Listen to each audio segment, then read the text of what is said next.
Buongiorno e benvenuti a tutte le giubbe rosse. Oggi vi portiamo una nuova puntata di approfondimento con un nuovo ospite internazionale. Stavolta parliamo di un peso massimo. Si tratta del professor Glenn Diesen dell'Università della Norvegia sudorientale. Il professor Diesen insegna scienze politiche con focus sulla politica estera russa e l'integrazione euroasiatica, e scrive per Russia Today e Stegan, oltre ad essere un editore del periodico Russia in Foreign Affairs. Conduce un canale YouTube di grandissimo successo, di cui vi lasceremo il link in descrizione, e in italiano ha scritto, ha pubblicato con Anteo Edizioni, che approfittiamo per ringraziare sempre della costante collaborazione, i seguenti volumi che vedete sullo schermo: l'Europa, penisola occidentale della Grande Eurasia, e più di recente la guerra in Ucraina e l'ordine mondiale euroasiatico. Professor Diesen, thank you so much for joining us today. It's a true pleasure to have you here. I would like to begin the interview by speaking a little bit and dwelling on it about the core thesis of your latest book, which is the Eurasian World Order. This is a very interesting thesis, and one that isn't very discussed by a lot of analysts.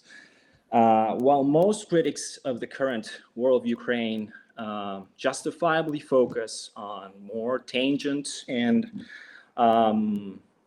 concrete issues, such as the Western provocations and NATO expansion as possible causes of the war, you actually go further by theorizing that this is actually an existential clash between two world orders, one that is dying, which is the current liberal world order that came to be after the fall of Soviet Union, and a new one that is trying to be born, that you define as one that is focused on restoring Westphalian multipolarity.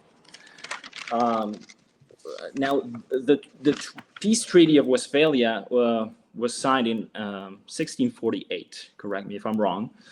It guaranteed some sort of peace for 150 years, roughly, and it divided Europe and the world in spheres of influence. Would you care to explain what you mean by this assumption, and how do you apply this to the current conflict in Ukraine? Well, it becomes a big topic, but I guess the foundation of the modern world order is the Peace of Westphalia, in terms of how world order is supposed to work. That is the distribution of power and the rules of how to operate within the international system. So what preceded it was more of a hegemonic format for Europe. So one center of power, one kind of values or religion that kind of justifies or provides legitimacy for ruling over all. So what you then have is the more dispersion of power. You have the Reformation, so you now suddenly both the power distribution and the legitimacy for this universal rule begins to fall apart. So we therefore have a 30-year war in which we all the Europeans effectively go into killing each other on a massive level. And you find that whenever one side gets very strong, seemingly it can pursue a hegemonic peace. You see alliances switching. So you will even see the French aligning with Sweden if it's necessary. So it's not all about religion anymore. It's about the balance of power. So after 30 years, it's quite evident that no one power can be dominant. So we form a new world order, and that's the modern world order, which is the Westphalian system, which means that peace does not depend on one center of power dominating, rather it's a balance of power. So it also lays the foundation for what's referred to as the international anarchy. That is, there's no one state being able to be the world policeman effectively. So how do you have peace in such a system? Well, you don't need necessarily spheres of influence, but what you need is a balance of power. If one state tries to expand and dominate, the others will have to push back. And there's a natural incentive in the system to avoid any state from dominating all others. But to have security in such a system, it's important that all states recognize each other's security concerns. So it also gives birth to modern diplomacy. We find out what is the concern for all other states, and we seek to elevate indivisible security. So no one tries to enhance the security at the expense of others.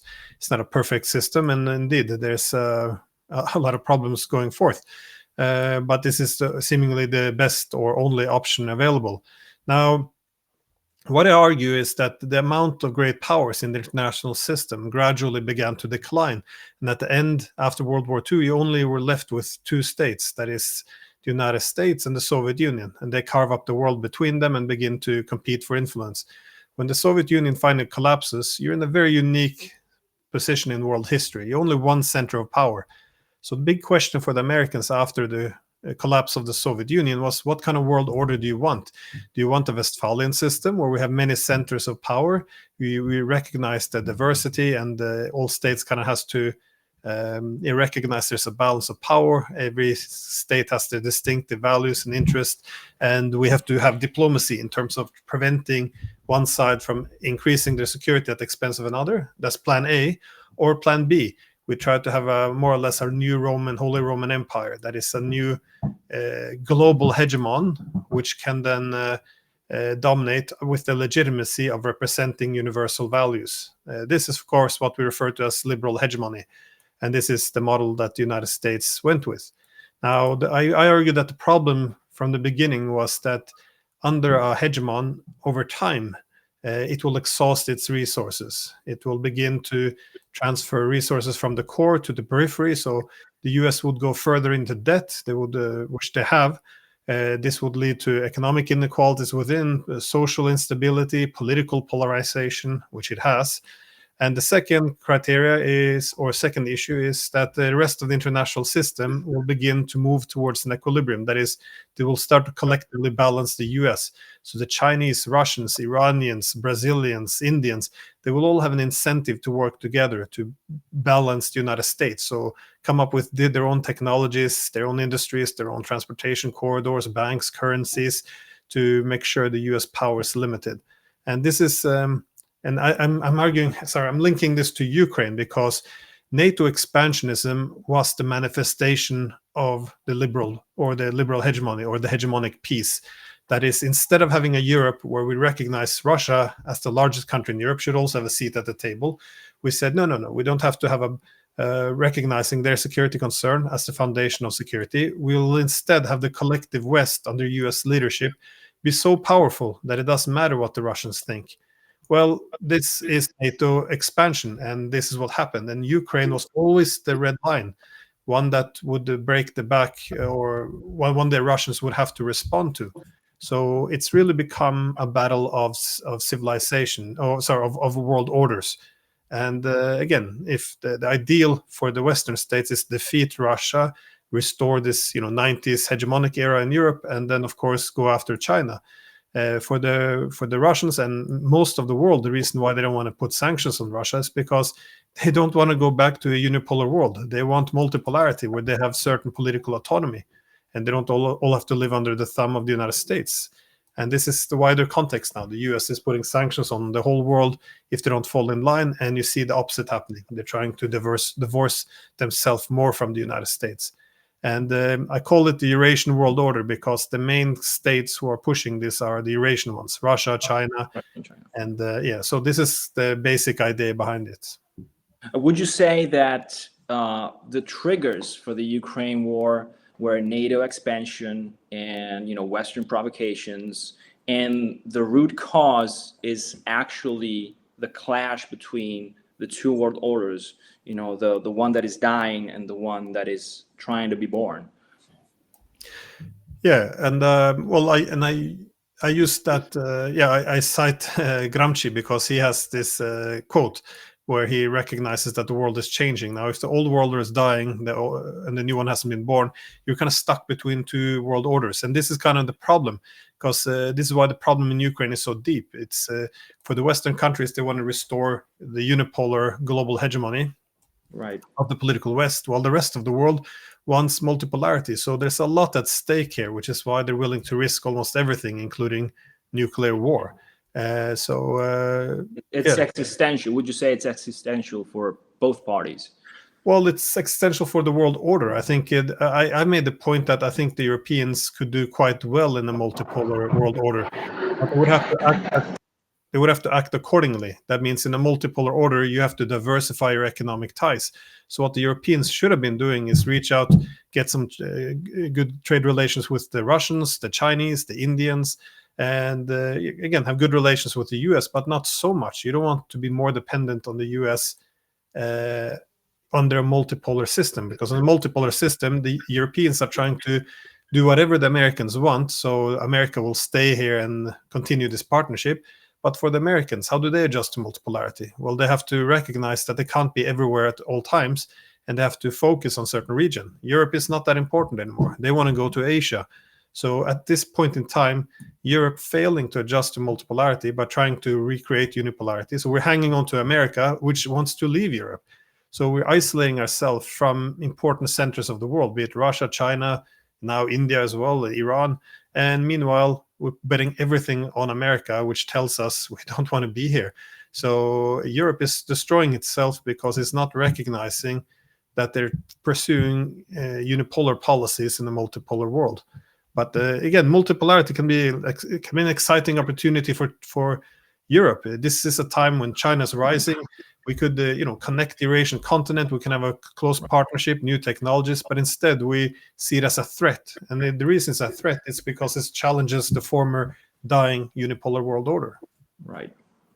Well, to further this argument, in the first chapter of your book, you mentioned the so-called Mitrani paradox. I have read all of your work, and you have actually included this going back to your 2014 PhD thesis. And for our audience who is listening, David Mitrani was the father of the functionalist school of thought, and he theorized that international relations should be organized based on entities that are in turn organized by function instead of territory or exclusivity.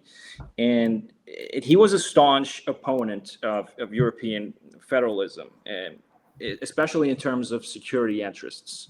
In those terms, at one point he argued that closed regional unions, such as the European Economic Community at the time and later the European Union, eventually had to actually look for threats to, I'm quoting now, to justify their existence, instead of it being the other way around, a threat justifying the existence of the Union. Could you elaborate on this? I mean, and in terms of Europe, how involved do you think it was in creating the current situation? Well, first, I'm very flattered you read all my work. No, but I do like David Mitrani a lot, and I find it to be fascinating. And I also think he has a very good criticism. Whether you agree with him or not, it provides a good framework for understanding what European integration, what the argued disagreements are about. And that is, he distinguished between functionalism and federalism. That is, does a function follow form or form follow function? In other words, for his argument, the best approach to European integration would be functionalism. In other words, what areas does it make sense? So if it makes sense to integrate, does it improve good governance? Does it improve economy? Does it improve security? Well, where it makes sense, where it makes us stronger, let's do it. This is what we should. And then the form will depend on what the function is, where it makes sense. Now, he argued that most likely, and again, this is the 60s, so that the Europeans would go the other direction. That is, they would already have a predetermined form in their head. They would want to have a United States of Europe, more or less. So a state, so you already have the form, the federal form. And now you have to find the functions in order to achieve this form. And the problem here is it doesn't respond to the national interest. It doesn't necessarily increase your security. It doesn't necessarily give you more economic competitiveness. And how do you justify such a system? Well, as you said, you have to look for threats to justify it in the security realm. You have to maybe become over ideological in order to make countries ignore basic national interests. And I guess it becomes much more authoritarian because you have to force this thing together. If it was just national interest, so this makes good for our economy, good for security, it would happen natural in the functionalists. But the federalist, you have to force it, and this is why he expected that the European Union would start to look more like the Soviet Union rather than the United States. And I think that's a very, again, one can agree, disagree, but I think this functionalism and federalism is a good approach. And well, the Mitrani paradox is a reference to this, superpowers making these institutional frameworks. They form alliances, and within the alliances, of course, you can improve relations a lot.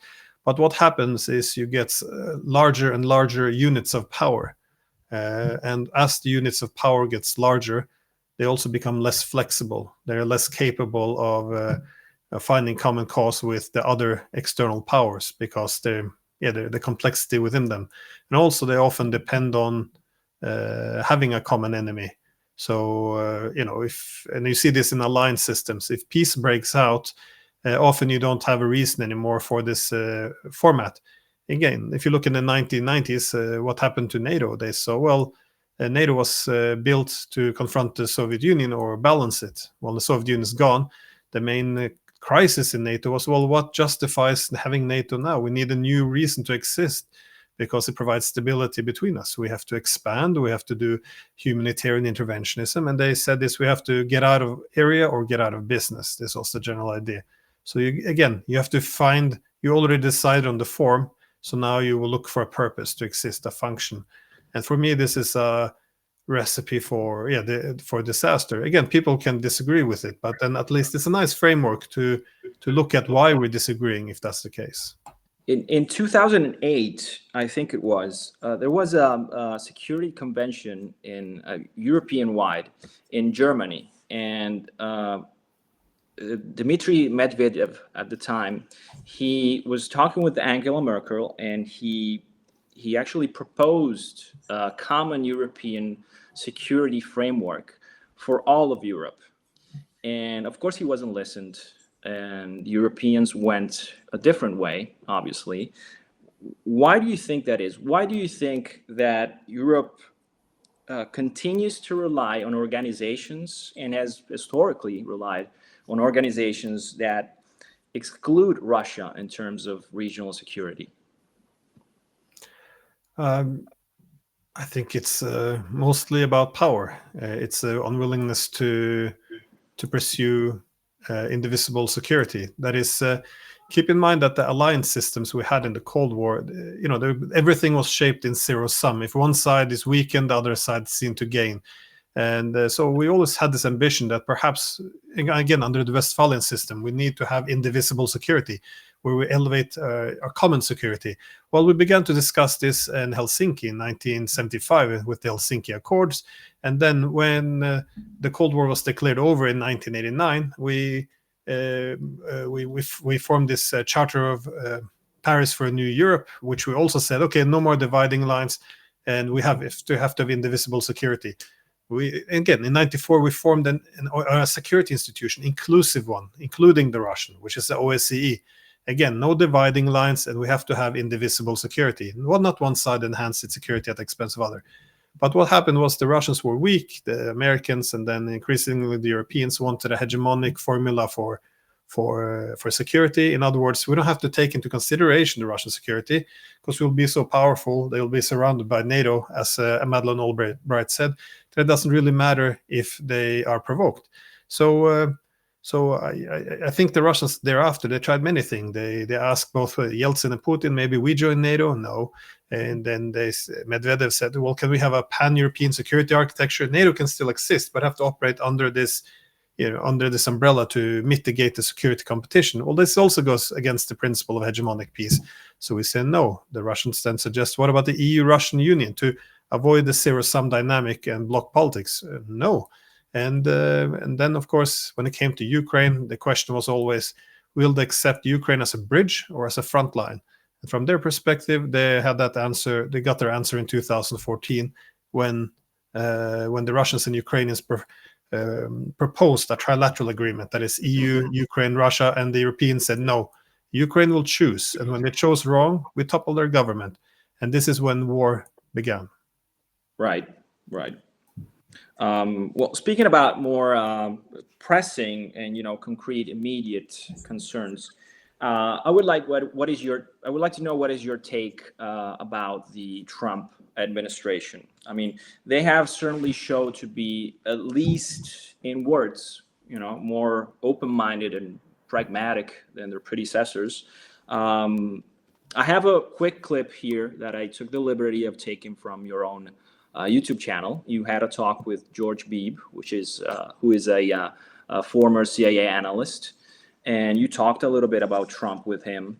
I will show the clip real quick to our audience, and then we could comment on that. And the Russians said, no, we're not interested in a ceasefire. If you want to talk about what they called the roots of this conflict and how to address that, happy to talk to you. But if not, we're not going to just stop the conflict without achieving things that we absolutely have to achieve from our point of view. Now, to Trump's credit, he pivoted. Now, a lot of people look at this and say Trump is inconsistent, he's erratic, he's all over the map. That is certainly one way of looking at it. Another way of looking at it is he's trying some things, and when they don't work, he tries something else. And I think that's what happened. He pivoted away from insisting on an unconditional ceasefire.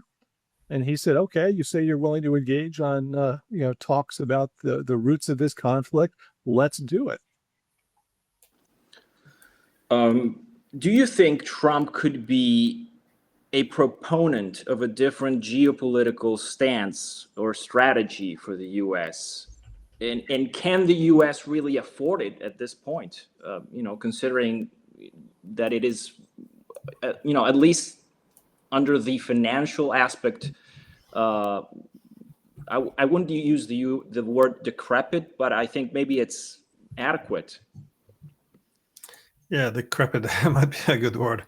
Well, first of all, George Beebe, though, is not just a CIA analyst. He was the director of for Russia analysis at the CIA. So right. He was at the top position there. But just in terms of what we discussed there, it was just the point that the ceasefire, because Europeans kept saying ceasefire, but the Russians are not going to do it, and it's for good reasons. When they talk about the underlying causes of the war, they're talking about NATO expansion. So they're not going to have any more NATO. They're not going to have any European troops in Ukraine. They want none of it. Now, this is a very difficult thing to have the West accept. And the only reason why we're even negotiating now, keep in mind that the Europeans don't even want to talk to Russia. They don't want to sit down with the Russians still. The only reason why this is being considered also by the Americans is because the Russians are winning on the front line. So the idea that you stop the conflict, Russia stops the warfare, why would the West want to discuss the European security architecture? Why would they want to discuss a halt to NATO expansion or the territorial concessions? There's no purpose at all. So if you say ceasefire, the Russians will say, well, then there's no diplomacy possible because we're not going to stop this, because the Europeans are quite open. When they say ceasefire, they say, well, then we have a chance to stabilize the front lines. We can continue sending weapons. We can continue sending troops. European troops, perhaps, the British might put in their jets. And they're setting the stage for a long war. So for the Russians' perspective, the ceasefire is not peace. It's the opposite. It's a long war. And this is why Trump recognized this, which is why I took the ceasefire off the table. And as Beebe suggests, this was a good approach. Now, in terms of the United States, the Trump position, I think it's a healthy position because it's adjusting to reality. Again, under the Biden administration, the goal is, as many American leaders said, let's knock out the Russians. We can use Ukrainians to knock out the Russians, and once the Russians are knocked out, then we can focus all our resources and focus on the Chinese. And but now it's not working. The Russians are winning. So what is the best position for America to do in a multipolar system? Is to go after Russia, Iran, China, everyone at the same time? No, they're going to all come together and America will be overstretched. You try to do essentially what Kissinger did in the 70s. You reach out to the weaker of the duo, which is now the Russians. You try to kiss and make up, and then you focus your attention on the Chinese instead. So I think that's what Trump is doing. So which is why they're probably, their policies aimed towards they might not want to stop the war. I think they're happy if they can still use Ukrainians to kill Russians and keep Russia preoccupied and weakened, but they want to offload it on the Europeans, especially as this thing will probably crash and burn in the foreseeable future. So the Trump is saying, we're not going to continue this war, but we'll sell you the weapons, and the Europeans can spend all their money. The Ukrainians can keep on dying, and meanwhile the Russians and Americans can start to get along, and so good for America, not so good for the Europeans. Many say that the talks in Alaska were really about this, about restarting business relation between America and Russia, not about Ukraine at all. And I actually believe this because, as we have mentioned many times, and you as well, I really believe this is an existential crisis, an existential war for both parties. And America, as the hegemon, is trying to, kind of separate itself from its past mistakes. Talking about, where this war is going, I want to mention, that many have said this is a war of attrition. And I just read, I think it was the Financial Times. I'm going to try and find the article and link it in the description of the video. Russia, I read that Russia produces roughly 700 missiles, ballistic missiles per year. And Trump has recently approved to transfer Patriots, so missile interceptors, to Ukraine, of course paid by Europe, 150 billion, I believe. And Lockheed Martin is only able to produce about 500 to 600 a year. So in light of this, where do you see this war going? Can America really keep up? Because it's actually the main or the sole contributor in terms of military equipment to Ukraine. Can they keep up? And how do you see the war concluding? What assurances could the West, if they're not able to go on, what assurances could they give to Russia to end the conflict?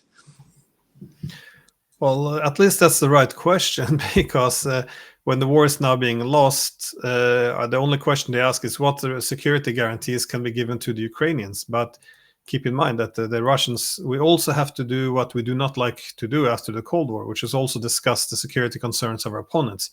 And again, in Davos 2021, the Russians said, we demand security guarantees. We said, no, there will be none of this at all. And then we had war. But now, of course, the Russians are winning on the battlefield. And we're going to have to discuss what they demand as well. Now, I think it's correct to see this as a war of attrition, and I think this is also why the analysis across the Western media and politicians are often wrong. I just watched a few days ago Macron giving an interview saying, "Oh no, this war can go on almost forever. They've taken like 1% of Ukrainian territory in the past 2 years." But this is, it does make sense in a war of attrition. In a war of attrition, you bleed out the enemy and then you take the territory. Who goes after the territory when it's well defended and you take high casualties? It doesn't make that much sense. You only do it when it's a strategic, part of your important logistics, big city, something you can build up critical forces. But if you look at the numbers, as you cited the Financial Times, the Russians are outproducing all of the collective West in weaponry, manpower. They're recruiting, and that's volunteer recruits. Tens of thousands of troops. They're just they have no problem filling up their ranks. So they have all the weapons. They get all the soldiers. They can dominate the sky. Everything is going well. On the other side, you see the Ukrainians having a massive manpower shortage. They try to, fill this up with grabbing people off the street, but that ends up in, a lot of unreliability, desertions, surrenders, a lot of problems. So it's not a great solution. You see a lack of weapons, also lack of political interest. or political support from the West. That is, it's dropping more and more. Also in Ukraine, by the way, the last poll suggested that 69% would in immediate talks to negotiate an end to the war. This is while the Europeans don't even want to sit down and talk to the Russians. So the whole political support of weapons, manpower, everything is going from bad to worse. And on the Russian side, they're strengthening their position. And I think the longer we wait, the worse the deal will be. I mean, keep in mind that back in 2022, when the Russians invaded, Zelensky confirmed that the Russians contacted him on the first day after the invasion, saying, let's start to talk. And what they wanted in Istanbul was primarily to have Ukraine restore its neutrality. Now, of course, they after the British and Americans intervened, they said no. Now we had 3.5 years of war, and the Russians say now we want Istanbul Plus, which is neutrality for Ukraine, no NATO, no European troops in Ukraine.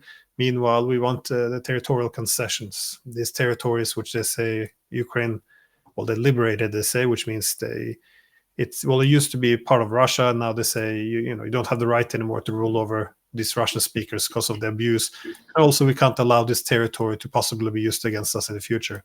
My point is, sorry, I don't want to go on too long, but my point is, the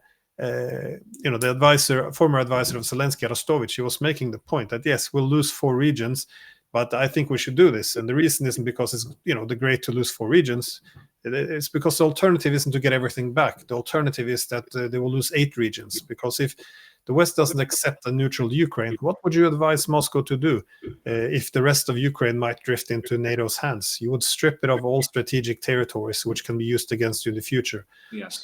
So you would go after Odessa, you would go after Nikolaev, Dnipropetrovsk, you would go after Kharkov, maybe even Sumy. Why not go for Kyiv? They can go for many more things. So I think the best thing you can do is not ignore reality. You have to accept where we are. We lost, and you make sure that the Ukrainians suffer as little as possible and reduce the chances for a nuclear war. Well, this has given us a lot of food for thought. Thank you very much, Professor Diesen, for being here with us. It was a true pleasure to pick your brain for a little while. Come sempre vi ringrazio a tutti voi per la vostra collaborazione. Vi invito a seguire il nostro canale YouTube, ovviamente, e il nostro canale Telegram se ancora non lo state facendo. Vi lasciamo in descrizione tutti i riferimenti del dottor Diesen, incluso anche i link allo shop di Anteo Edizioni per comprare i suoi volumi. E vi ringrazio, ci vediamo alla prossima puntata. Buona serata.